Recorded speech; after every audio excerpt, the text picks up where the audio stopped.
মুখ্যমন্ত্রী মমতা বন্দ্যোপাধ্যায়ের জন্য বর খুঁজছেন সুপ্রিম কোর্টের প্রাক্তন বিচারপতি, আর তাতেই তেলে বেগুনে জ্বলে উঠেছিলেন কুণাল ঘোষ।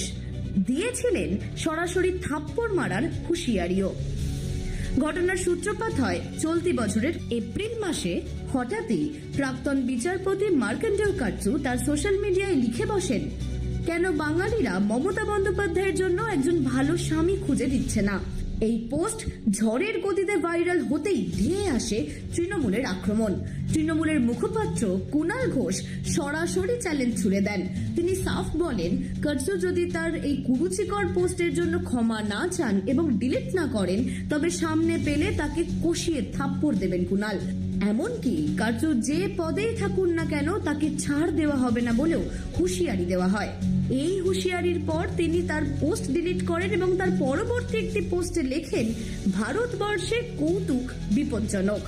কিন্তু না, সেখানেই তিনি থেমে যাননি। শনিবার আবারও এক বিস্ফোরক পোস্ট করে পরিস্থিতি আরো জটিল করেছেন তিনি।